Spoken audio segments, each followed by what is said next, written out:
Hay historias que se cuentan solas, vivencias que son parte de nuestra memoria. Es el trabajo de mujeres y hombres que nos identifica desde hace más de 60 años. Porque estuvimos siempre ahí donde nos necesitaron, porque hicimos valer nuestras fortalezas y nunca bajamos los brazos, ni en los momentos más difíciles. Hoy Argentina nos convoca a todas y a todos para seguir construyendo juntos, porque sabemos llevar la camiseta.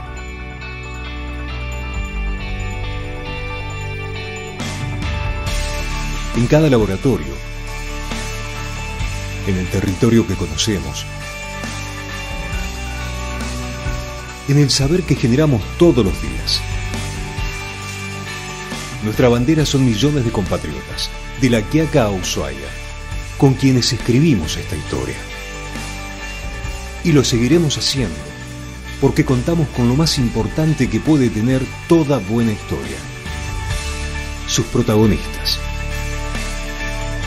Son ustedes. Somos INTA.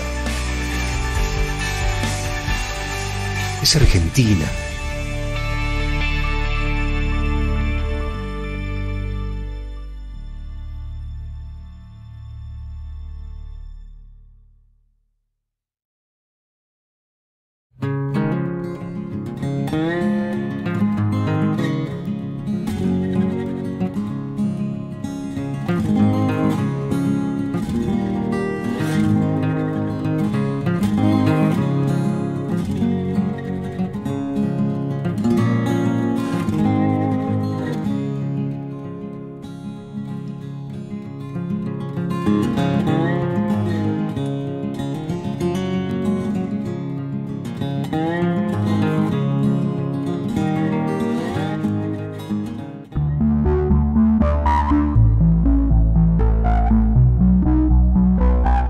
nuestro grupo, que es el Laboratorio de Enzimas Agroindustriales del Instituto de Biotecnología del INTA de Castelar, nosotros trabajamos en desarrollar procesos enzimáticos para utilizar todo lo que es biomasa lignocelulósica residual, es decir, todos los desechos de la agricultura, como puede ser el residuo de la caña de azúcar, la paja de trigo, la paja de cebada, todo lo que hoy por hoy es un residuo, que en algunos casos se puede dejar en el campo y en otros eso puede generar problemas de contaminación, tratar de darle una valorización a través de su digestión enzimática en productos de mayor valor agregado.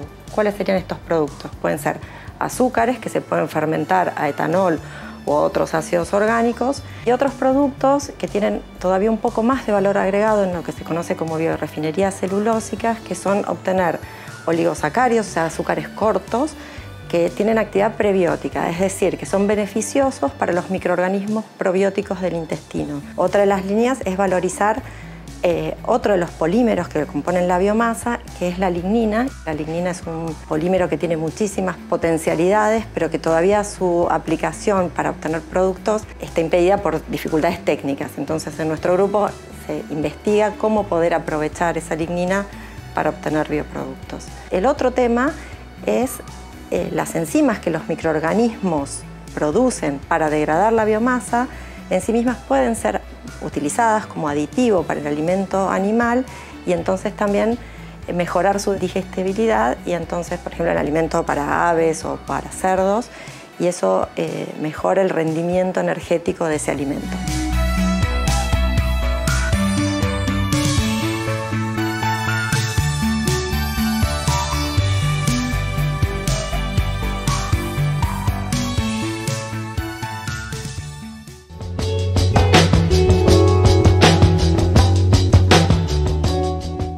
La variabilidad climática en general implica un riesgo para la productividad de los cultivos. Cuando hablamos de variabilidad climática estamos pensando en variaciones estacionales o variaciones entre años o variaciones entre décadas, pocas décadas. Esta variabilidad que implica el clima, el cambio climático la va a potenciar. El cambio climático se analiza ya a partir de multidécadas y es un efecto global y antrópico. El cambio climático ya se estableció a partir de mitad del siglo pasado, ¿sí? Ya a partir de 1950, 1960 se empiezan a ver tendencias, y lo que hizo más o menos de ese periodo hasta ahora es aumentar las temperaturas medias en general, principalmente más para un aumento de la temperatura mínima que de la máxima. Esto es en la región húmeda y central de Argentina, ¿no? También aumentó las precipitaciones y la intensidad de estas precipitaciones, disminuyó el número de días con heladas, y en la región centro aumenta lo que se llama la racha seca de invierno, ¿sí? Que es la cantidad de días sin lluvia en el invierno. Estas tendencias que ya se establecieron en el clima, se considera que a futuro se van a intensificar, ¿sí? Vamos a seguir aumentando la temperatura, va a haber mayor cantidad de eventos extremos y olas de calor, las lluvias van a ser más intensas, lo cual va a aumentar el riesgo de anegamiento, y el establecimiento de esta racha seca en invierno en la zona más centro argentina se va a intensificar también. Entonces todo este conjunto de variabilidad y cambio climático lo que produce son riesgos productivos en los cultivos, en todos los cultivos de granos. Y si analizamos particularmente el trigo, lo que pasó con el cambio climático hasta ahora es que, bueno, como cambian dos variables muy importantes que determinan el potencial de rendimiento, como es la temperatura y la concentración de dióxido, lo que se puede ver hasta ahora es que este aumento en la temperatura mínima lo que ha hecho fue disminuir el potencial ambiental. Ambientalmente, ¿sí? Si uno considera solo el rendimiento dado por las variables meteorológicas, ya desde el 60 en adelante ese potencial ha ido disminuyendo. Pero por suerte, tanto el mejoramiento genético como las técnicas de producción han podido superar estas caídas en potencial, y tenemos ganancia genética en trigo, tanto en potencial como también en rendimiento real. No ha sido una limitante. Sin embargo, bueno, a futuro hay distintos investigadores que lo que hacen es modelar qué va a pasar con los rendimientos a futuro, con el clima futuro, de acuerdo a qué escenario de emisión de CO2 se esté evaluando. Y bueno, ahí es un poco más dispar. Hay algunos escenarios que están mostrando en trigo, tanto para futuro cercano, que sería 2039, o futuro lejano, están mostrando en general, más en la zona centro, una disminución en el rendimiento, y más hacia el sudeste un aumento. Si miramos toda la zona productiva en general, la zona más de la región pampeana, podría haber una disminución más o menos del 13% en promedio del rendimiento, básicamente. Si vamos ya a un futuro más lejano, se cree que el efecto de las emisiones de CO2 pueden compensar y aumentar el rendimiento. Pero bueno, son modelos que tienen supuestos, y a lo largo del tiempo esos modelos van a ir cambiando a medida que uno tenga más certeza sobre cómo va a cambiar el clima futuro, ¿no? Hay mucha incertidumbre en los escenarios.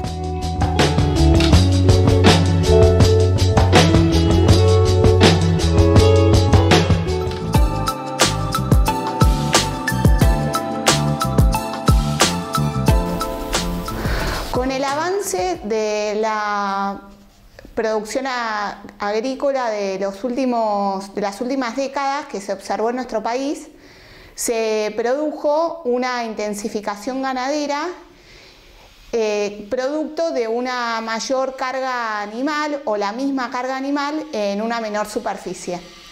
En este marco, investigar en la producción de pasturas puede ser una alternativa válida, ya que las pasturas cultivadas representan una estrategia mucho más sustentable que otras estrategias, como puede ser el feedlot o planteos ganaderos con altos niveles de suplementación.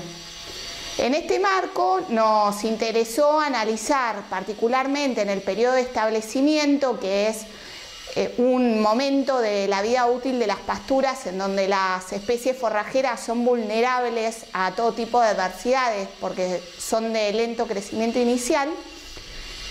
¿Qué pasa con la densidad de malezas?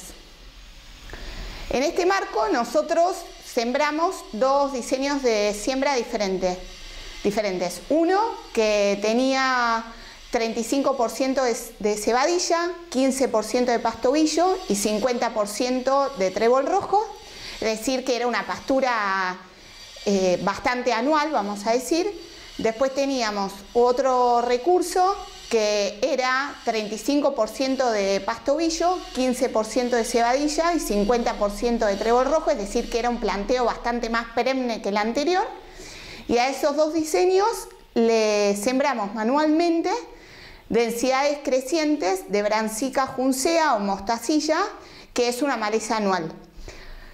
Ante esto medimos en ambos diseños de siembra la productividad, la persistencia o vida útil de esa pastura, que lo inferimos a través de la densidad de macollos, que es a su vez un indicador de cómo esas gramíneas van ocupando el espacio a lo largo del tiempo, y el valor nutritivo de esas pasturas a través de dos indicadores, la proteína bruta y la fibra en detergente neutro o FDN, que está relacionado con el consumo.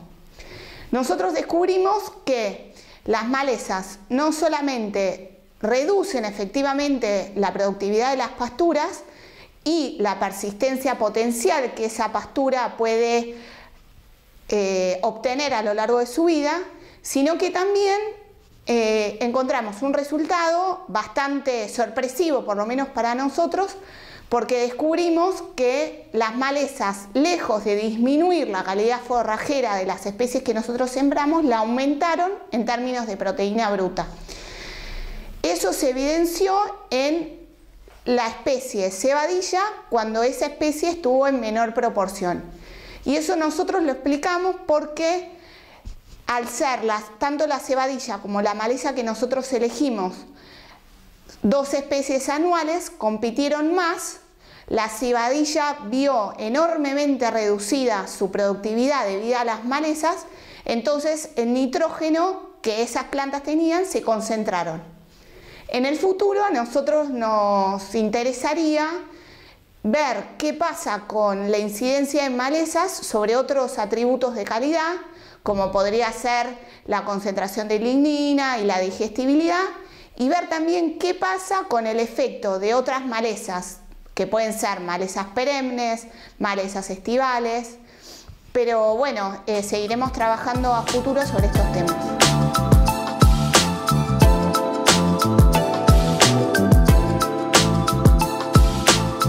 Por último, el tercer punto a tocar, bueno, ¿qué es lo que podemos esperar, digamos, de cara al futuro? En este caso lo que utilizamos fueron estimaciones a partir de la base de datos de la tercera comunicación de cambio climático en Argentina, y se trabajó, bueno, con lo que es el futuro cercano, bueno, que ahora ya, como vemos en el intervalo de años 2015-2016 a 2038-2039, parte de esos años ya ahora son parte del pasado, pero bueno, en ese momento era todavía futuro cercano y futuro lejano, bajo dos escenarios de cambio climático. El escenario, el RCP 8.5, que es algo así como un escenario de continuo incremento en la concentración de gases de efecto invernadero y una suerte de peor escenario, y un escenario más de estabilización como el RCP 4.5. Lo que puede verse en comparación con el pasado reciente en cuanto a la frecuencia de días con condiciones de estrés por calor moderado severo, es que independientemente en el futuro cercano, independientemente del escenario que transitemos, se espera que sigan incrementándose. Y bueno, y ya cuando pasamos al futuro lejano, un poco más de futurología, ahí sí la divergencia entre escenarios es mucho más acentuada. Y lo mismo ocurre con los días bajo olas de calor. Se espera en el futuro cercano que sigan aumentando, independientemente del escenario, y mayor divergencia entre escenarios hacia el futuro lejano.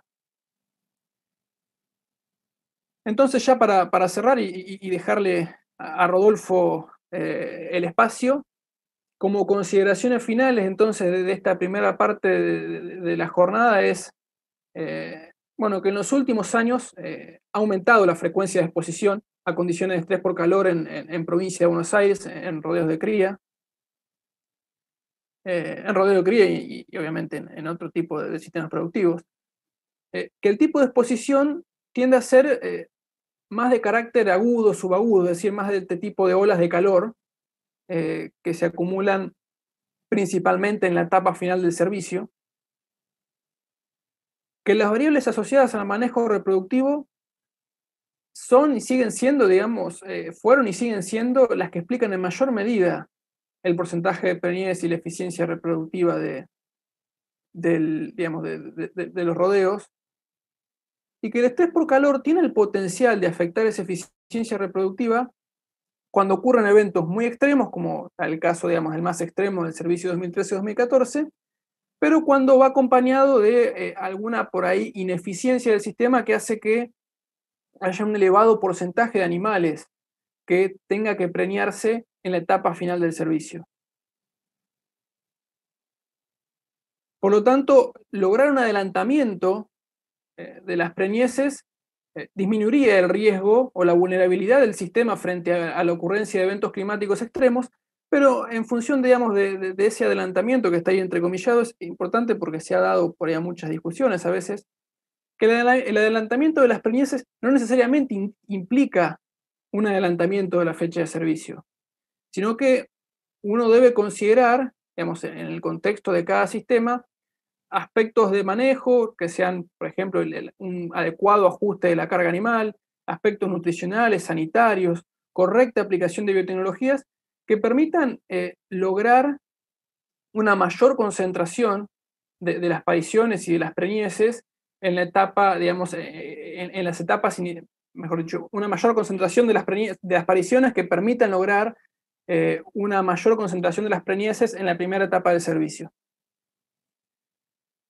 Y por último también, en referencia con esto, que el diagnóstico de problemas reproductivos asociados a estrés por calor requiere una exhaustiva colección e interpretación de información, porque en general es algo a lo cual el primer indicio lo tenemos, en el mejor de los casos, algunas semanas después del verano y en general algunos meses después de finalizado el verano, y como vemos, hay marcada influencia de aspectos que hacen a la condición corporal, a si estuvieron pastoreando una festuca tóxica, si hay diagnóstico de veneria, si hay registros ambientales, por lo cual, en general, como mensajes, sigue siendo importante que ante estos problemas siempre considerar en orden de prioridades aspectos relacionados a la sanidad como las enfermedades venéreas, los aspectos nutricionales, y que tratar de, digamos, atribuir al calor importantes pérdidas reproductivas tiene que ir acompañado verdaderamente de una exhaustiva colección de datos, interpretación y,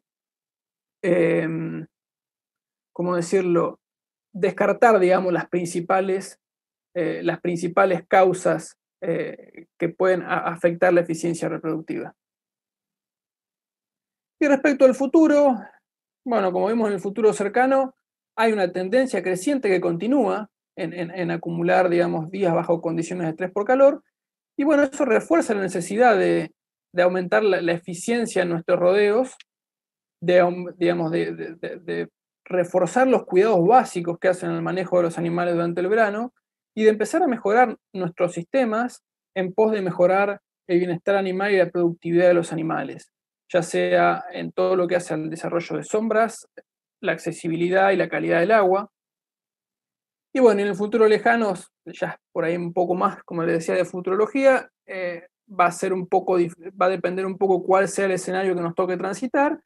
Y bueno, dependiendo tal vez del escenario, sean tal vez cambios más profundos los que deban hacerse en los sistemas, pero bueno, creo que tenemos mucho por trabajar en lo que es medidas de corto y mediano plazo. Y bueno, y muchas gracias nuevamente por el espacio y por la invitación. Bueno, Joaquín, muchísimas gracias por tu exposición, muy linda, muy clara, buenos gráficos. A mí realmente me gustó mucho, y no es que nos estemos tirando elogios entre los participantes de este Zoom, o que yo sea simplemente el moderador, pero aparte das muchos datos, y uno desde este lado de la pantalla, cuando ve datos y datos zonales, son realmente buenos e interesantes, y creo que esto le pasa a todas las personas que están unidas a este chat, a este Zoom, que cada vez son más, por suerte, y a las que les reitero que pueden hacer las preguntas por chat, que van a ser volcadas a los dos disertantes cuando termine la charla de Rodolfo Fito Martiarena, que es la que sigue a continuación. Yo voy a hacer alguna pregunta también, pero sobre el final, ya que estoy de moderador, me voy a autoconvocar para empezar con las preguntas y tener el privilegio de hacerlas. En el caso tuyo, Joaquín, y seguramente en la charla que viene de Rodolfo. Así que, sin más, vamos a pasar a la charla de Fito sobre alternativas forestales en la provincia de Buenos Aires y Cuenca de Salado en particular, con el fin de hacer, de moligerar o poder disminuir estos efectos adversos que nos da por ahí la meteorología o los diversos años. Y han pasado cosas en estos últimos años, como bien decía Joaquín en tu charla, que han agravado las cosas, no solamente en aspectos reproductivos, lo vamos a hablar después cuando termine Fito, sino también en mortandad de hacienda, en manejo, en que como se han incrementado los efectos adversos en los últimos años, antes no se los tenía en cuenta, se los minimizaba, y por mover ganado o hacer prácticas culturales con la hacienda en una manga en horario del día no convenientes, ha habido muertes y en exceso, asustantes, directamente lo digo como técnico de INTI, como productor, que lo soy también, de la zona. Así que bueno, buenísima la charla y seguiremos con las preguntas y las respuestas cuando termine Fito, a quien le cedo amablemente la palabra para que nos hable de este interesantísimo tema que viene absolutamente ligado con el que acaba de disertar Joaquín. Bueno, buenos días. Confirmame, Ignacio, si estamos teniendo algún inconveniente con el audio o si me escuchás bien. Se escucha perfecto, Rodolfo. Bien, voy a compartir la pantalla.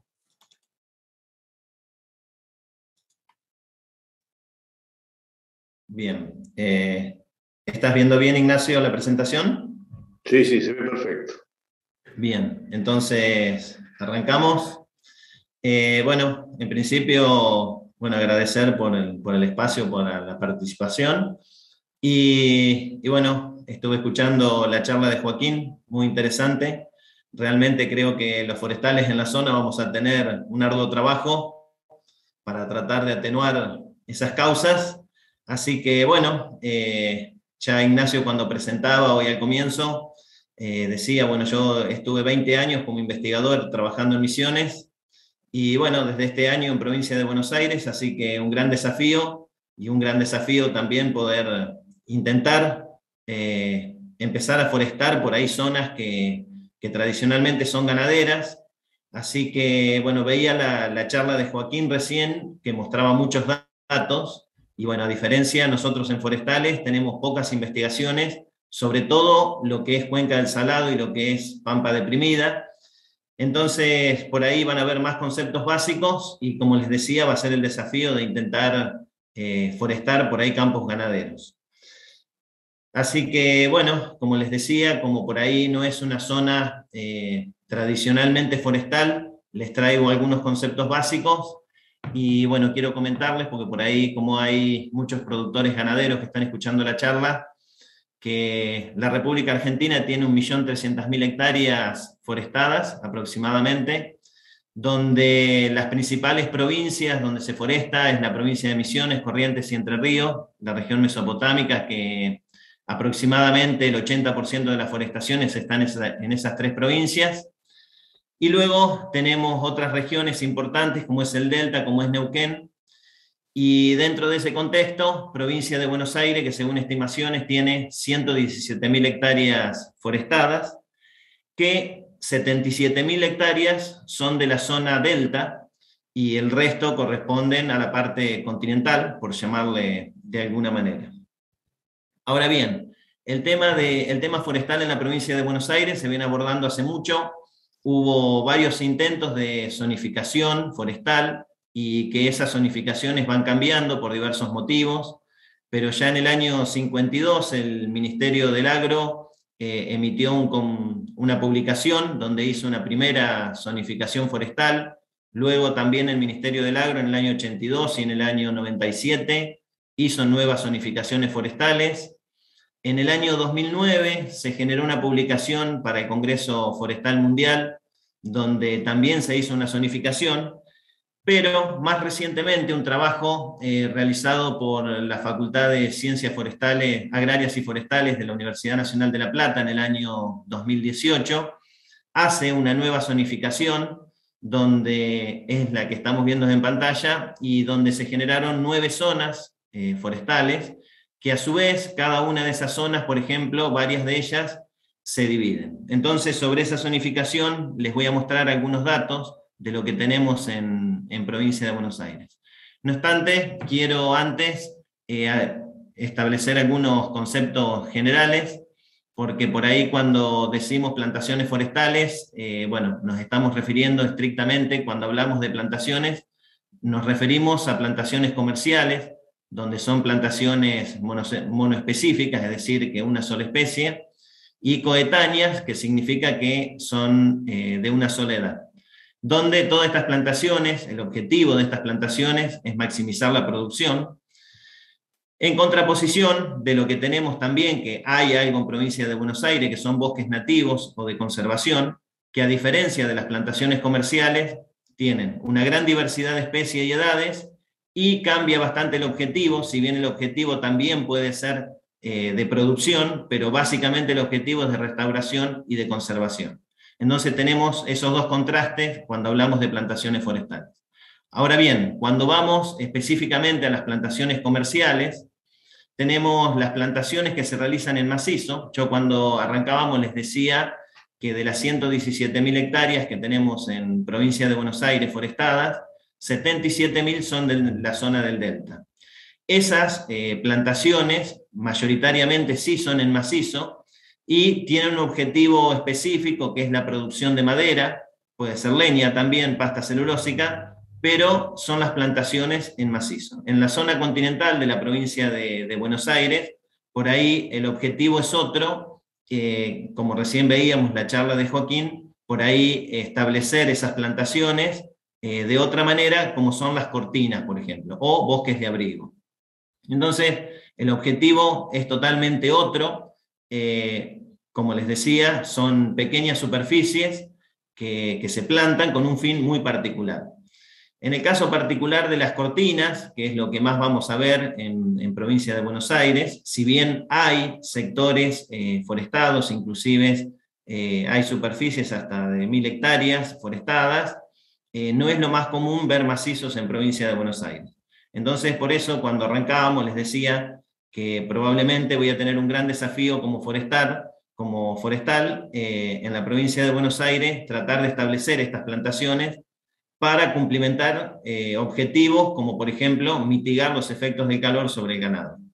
Entonces, en este caso, yendo puntualmente a lo que son las cortinas, el objetivo de una cortina forestal es alterar el flujo del viento y el microclima alrededor de cierta superficie.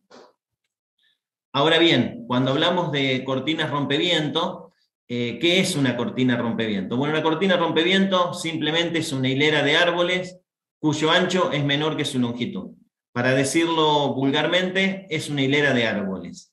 Ahora bien, cuando hablamos de rompevientos, porque, bueno, desde que estoy en Dolores, en realidad, he tenido varias consultas y por ahí vienen productores ganaderos que no saben cómo establecer una forestación o cuál sería el objetivo de establecer una forestación en su campo. Entonces, generalmente se recomienda que se realicen cortinas rompevientos. En el caso de las cortinas, hay distintos tipos de cortinas simples, que como les decía recién, es una hilera de árboles. Luego también hay cortinas rompevientos múltiples o cortinas múltiples, que en este caso ya no sería una hilera de árboles, sino que serían hileras sucesivas de árboles, colocadas una paralela a la otra. Y luego hay red de rompevientos o de cortinas rompevientos, que son hileras de árboles que rodean parcelas específicas. Esto es muy común, por ejemplo, donde hay montes frutales. Por ejemplo, lo hemos visto en provincia de Entre Ríos, donde los montes cítricos generalmente tienen este sistema de rompevientos, donde las cortinas rodean todo lo que es el cultivo de cítricos. Ahora bien, cuando nos referimos a una cortina, ¿qué es lo que estamos diciendo? Bueno, tenemos cortinas con distintas cantidades de hileras, como les decía recién. En el caso de una cortina múltiple, por ejemplo, lo podemos hacer con una sola especie o lo podemos hacer multiespecie.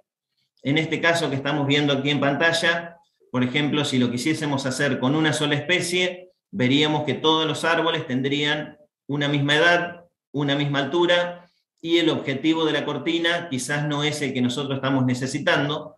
Por eso podríamos estar haciendo una cortina multiespecie, y en ese caso lo que se está mostrando ahí, por ejemplo, al ser distintas especies, el viento, por ejemplo, la dirección del viento es donde está en la hilera número 7, avanza hacia la hilera número 1, es decir, cuando establecemos la cortina rompeviento, las especies más bajas son las que van adelante, luego las intermedias y luego las más altas.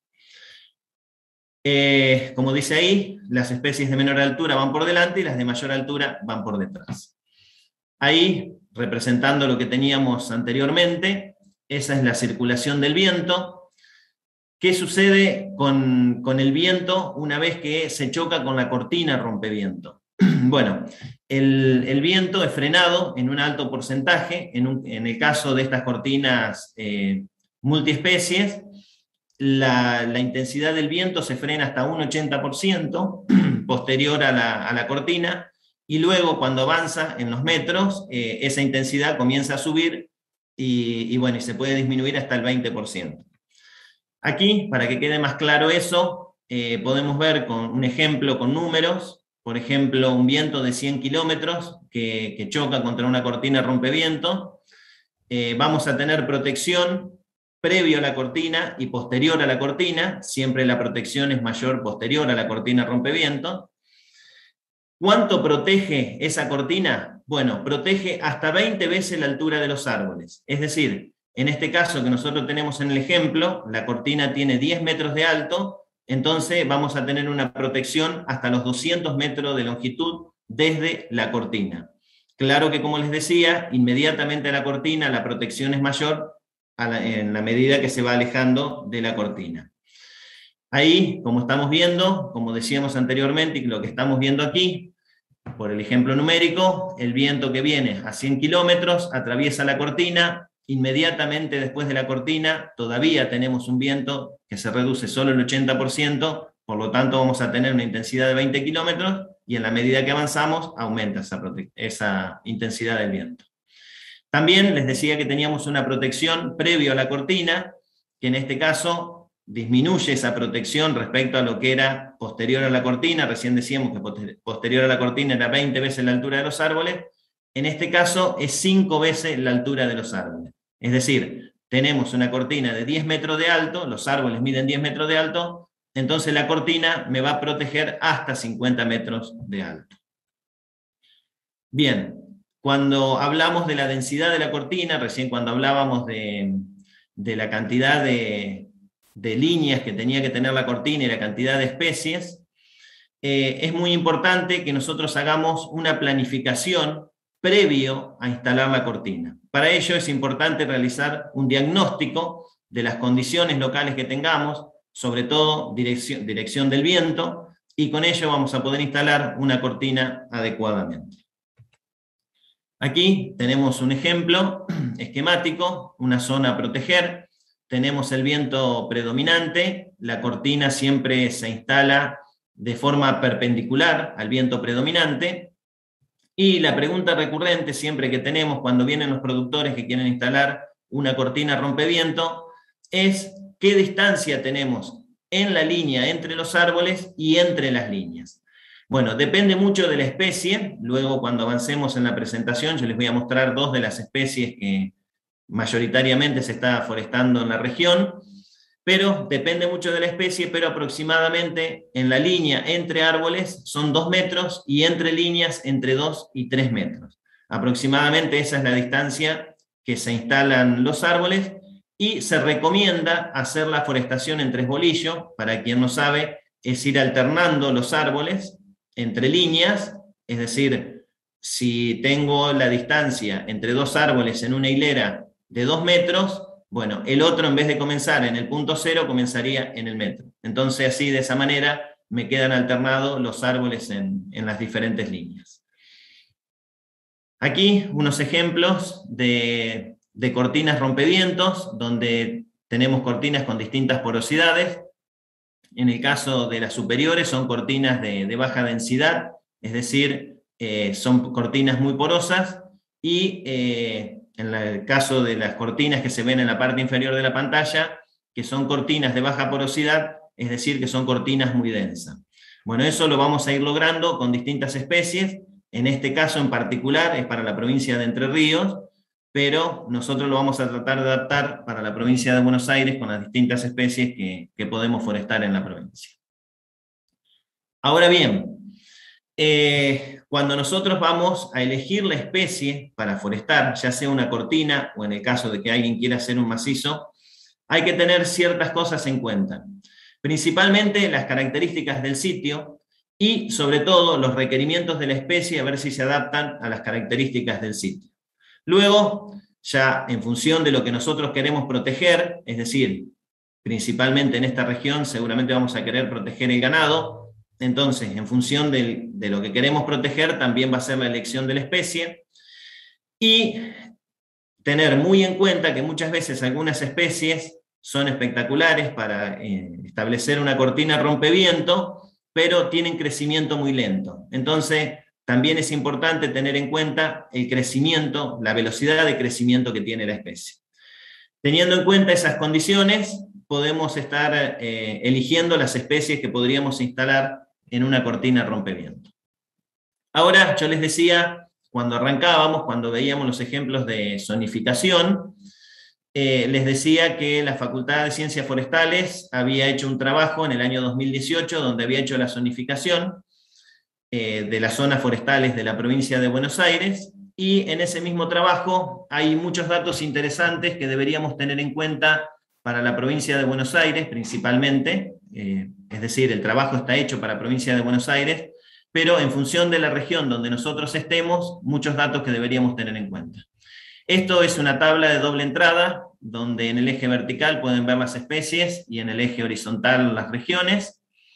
Ahí están las 9 regiones que habíamos dicho que se divide la provincia de Buenos Aires, las 9 regiones forestales. Y en el cuerpo de la tabla, ahí van a ver que hay simbología. ¿Qué vemos en esa simbología? Bueno, aquí tomamos solamente un grupo de especies, las del género Eucalyptus, para todas las regiones, y pueden ver que donde hay una X, esa especie se cultiva en la región. Por ejemplo, si tomamos el Eucalyptus camaldulensis, para el ejemplo de esa tabla, se cultiva prácticamente en todas las regiones de la provincia de Buenos Aires. Cuando aparece una S en esa tabla, solo se cultiva en algunos lugares esa especie. Luego hay especies que se cultivan en fase experimental, y luego cuando aparece una P en esa tabla, esa especie es potencialmente cultivable. Es decir, que de acuerdo a la región donde nosotros estemos en provincia de Buenos Aires, ya tenemos un gran avance de las especies que podríamos estar cultivando. Ahora bien, cuando nosotros nos venimos a Pampa Deprimida, que es la región donde hoy estoy trabajando, que es la región de Dolores y la zona, ahí podemos ver, es la misma tabla, que en el eje vertical tiene los grupos de especies, y en el eje horizontal las regiones. Y si nosotros vemos ahí cuáles son las especies que podríamos estar forestando en esta región, habíamos dicho que aquellas que tienen una X son las especies cultivadas en la región. Y cuando tienen una S, especie cultivada en lugares selectos. Ahora bien, cuando nosotros cruzamos eso con la realidad del productor, el día a día, todas las consultas que nosotros tenemos en la oficina, vienen y nos dicen, bueno, quiero hacer una forestación. Cuando nos muestran el mapa del campo, claro que el tema forestal no compite ni con la ganadería ni con la agricultura. Entonces, ¿dónde quieren poner los árboles? Bueno, en los peores lugares, en los lugares marginales. Entonces, ese mismo trabajo también muestra, digamos, la aptitud que tienen los sitios para cada una de las especies. Cuando nos venimos a Pampa Deprimida, podemos ver que la aptitud general para la región solo sería para Eucalyptus camaldulensis. Ahora, no obstante, el eucalipto no nos resuelve todo y necesitamos poner otras especies. Entonces, tenemos que buscar otras especies que también se adapten, no solo ahí donde hay una A, que significa apto, sino que se adapte también a las zonas marginales y a las zonas no aptas. Entonces, tenemos que comenzar a hacer estrategias para que se puedan poner otras especies en esas zonas marginales y a su vez la zona marginal del campo, porque como les decía, el productor no quiere utilizar los mejores suelos para poner los árboles. Entonces hay que comenzar a hacer estrategias porque una de las cosas que está sucediendo, muchas veces se planta mucho, pero es muy difícil mantener esa forestación. Es decir, se le mueren los árboles inmediatamente de plantados. Entonces, ¿qué es lo que necesitamos saber? Bueno, varias cosas. Por ejemplo, aquí tenemos datos climatológicos para la zona de Dolores, extraídos del mismo trabajo que les hiciera mención, y son datos que son estadísticas del Servicio Meteorológico Nacional. Y aquí, bueno, hay dos cosas que aparecen que son muy importantes a la hora de tener en cuenta de hacer una forestación. Tenemos un mes que tiene menos lluvias que el resto, que es diciembre. Casualmente diciembre es un mes con mucho calor, que es uno de los meses que deberíamos, como veíamos en la presentación anterior, tener sombra. Bueno, cuando nosotros establecemos la plantación, ¿qué sucede? Si no regamos en el mes de diciembre, probablemente no logremos mantener esos arbolitos que pusimos allá a fines de invierno, que ahora vamos a ver casos puntuales para algunas de las especies. Entonces, ese es uno de los inconvenientes que tenemos. Al tener menos lluvia, tendríamos que estar regando. Otra de las cuestiones, otro de los inconvenientes que tenemos, es que en los meses de invierno muchas veces tenemos agua tendida sobre el suelo, y como les decía anteriormente, el productor no destina los mejores suelos, los suelos mejor drenados para poner la forestación, sino que se utilizan los suelos mal drenados. Entonces, también tenemos que luchar contra el agua, digamos, contra la falta de evaporación que tenemos en la zona, y que muchas veces, un mes o 2 meses, tenemos lugares que están totalmente anegados y son las zonas que destinamos para hacer forestación. Ahora bien, aquí también del mismo trabajo que les hiciera mención, aparecen algunos datos que son interesantes. Yo no me voy a meter mucho con volúmenes y crecimientos forestales, pero sí les quiero mostrar de esta tabla simplemente los turnos de corta. ¿Qué significa el turno de corta? Es decir, desde el momento que planto hasta el momento que tendría árboles con un rédito económico, sería el turno de corta. Claro que si nosotros vemos acá y por ahí comparamos con otras regiones, los turnos de corta son excesivamente más largos que, por ejemplo, los turnos que podría tener Misiones o Corrientes. No obstante, esto es interesante conocerlo. ¿Por qué? Porque nosotros hoy estamos viendo la forestación como una alternativa para atenuar los efectos del clima, digamos, sobre la ganadería en este caso puntual. No obstante, el productor también tiene que tener en cuenta que cuando hace esa cortina forestal, va a llegar un momento que puede tener un ingreso económico. Quizás no para vender la madera, pero sí, dependiendo de la especie que utilice, podría tenerlo, por ejemplo, para generar postes para su campo.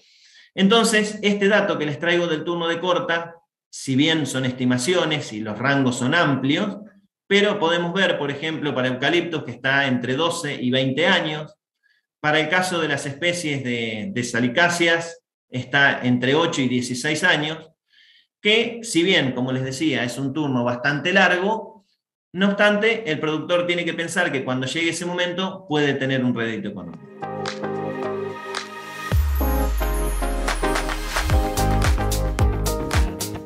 La cadena de cebada inicia con la producción primaria del cereal realizada por productores agropecuarios ubicados fundamentalmente en la región pampeana.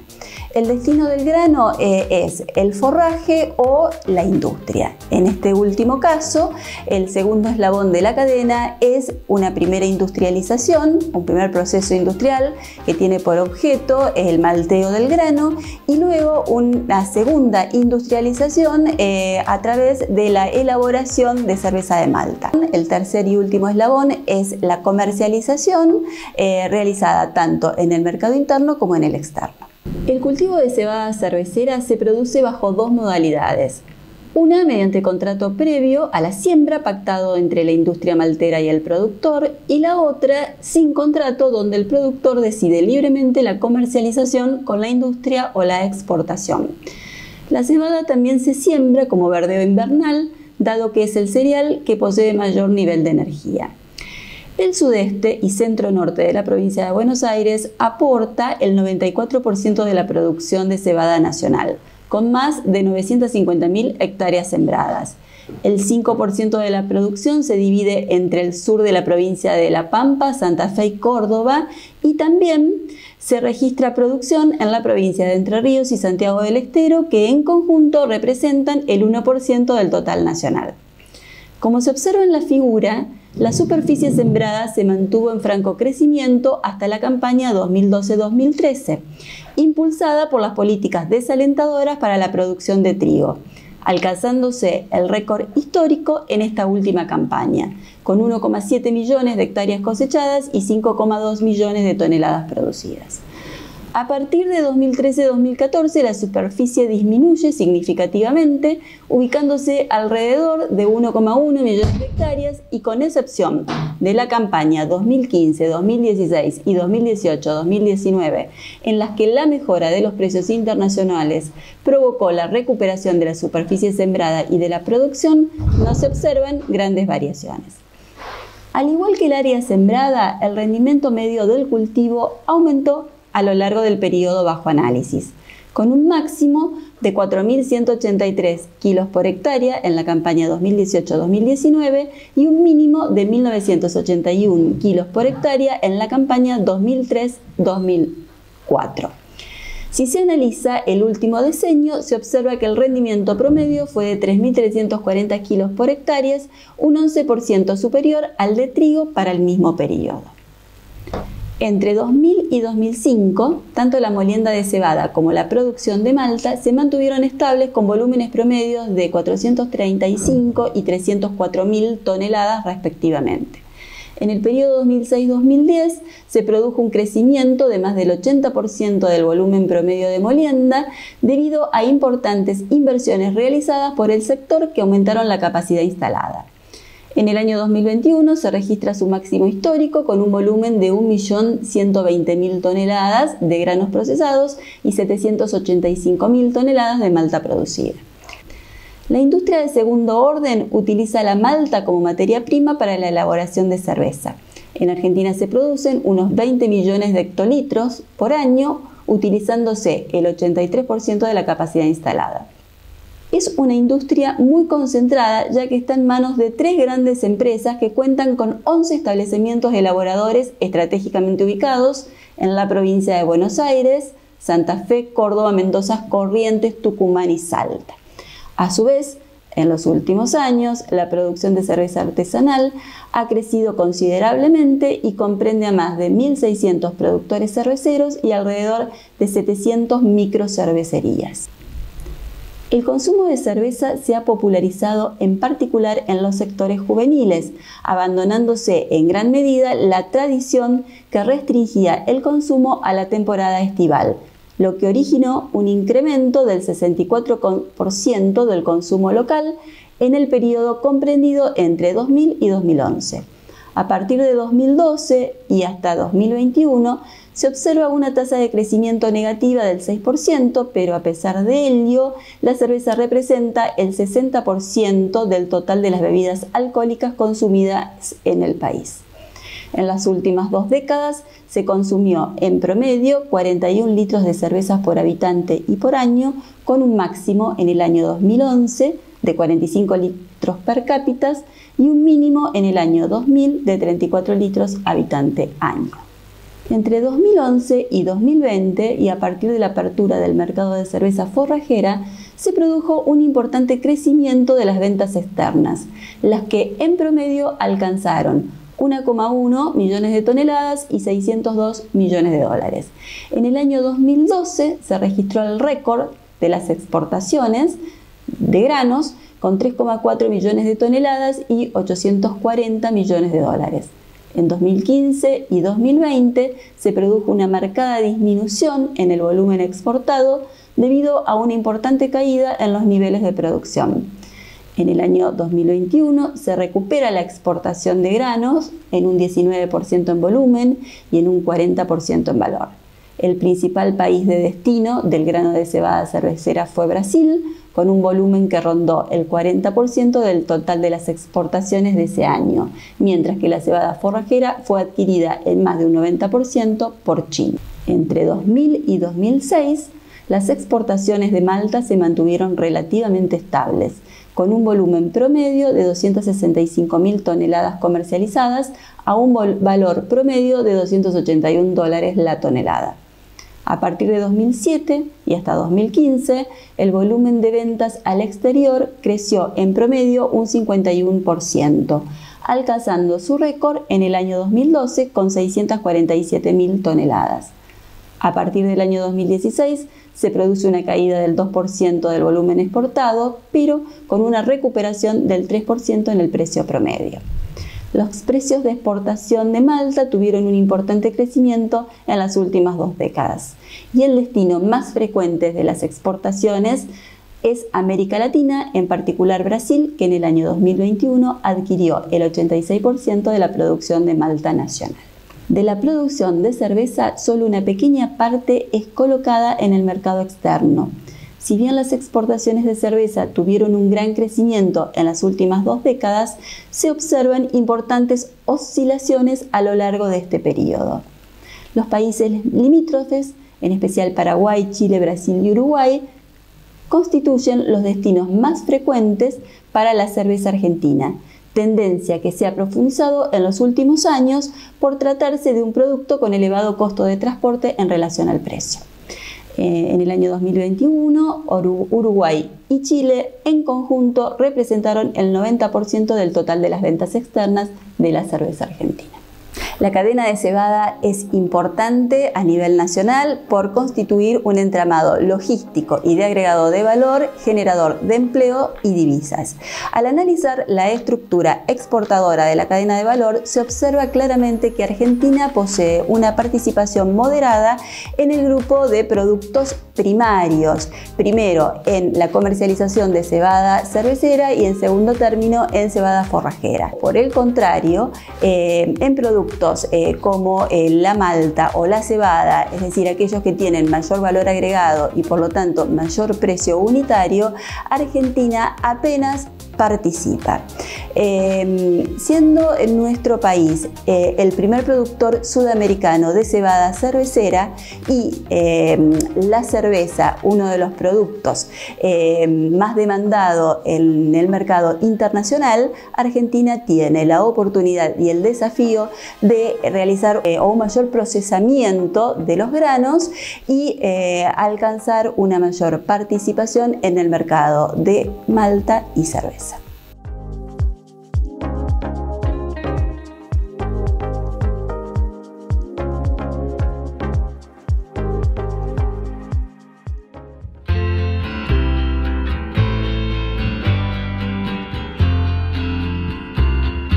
Una vez finalizada la temporada, las pulverizadoras tienen un largo periodo sin actividad y por ello es recomendable en este momento tomar ciertas precauciones. Es importante lavar el interior del tanque con abundante agua y detergente, luego repetir esta operación varias veces con agua limpia. En el último enjuague se pueden agregar unos litros de aceite mineral y hacer funcionar unos minutos el equipo para lograr una mayor protección del sistema. También se debe procurar el lavado exterior, incluidos los neumáticos. Una vez finalizado el enjuague, desagotar completamente tanto el tanque como las cañerías y la bomba, para evitar que las bajas temperaturas invernales produzcan roturas por congelamiento. Hay que quitar los filtros, lavarlos con cepillo y abundante agua. Es crucial repetir esta tarea con las pastillas y los núcleos. Una vez finalizado, guardarlos en un lugar seguro, limpio y seco. Es fundamental revisar el nivel de aceite de la bomba y caja de velocidades, realizar el engrase a través de los alemites, verificar el estado general de la pulverizadora. Una vez culminada la tarea de mantenimiento, procurar que la máquina quede guardada bajo techo y en lo posible sobre suelo cementado o en su defecto sobre tacos de madera. Por último, es recomendable también aflojar las correas y quitar la tensión al resorte regulador de presión. El eficiente mantenimiento de la pulverizadora nos dará una prolongada vida útil del equipo y una rápida puesta en el servicio cuando así se requiera.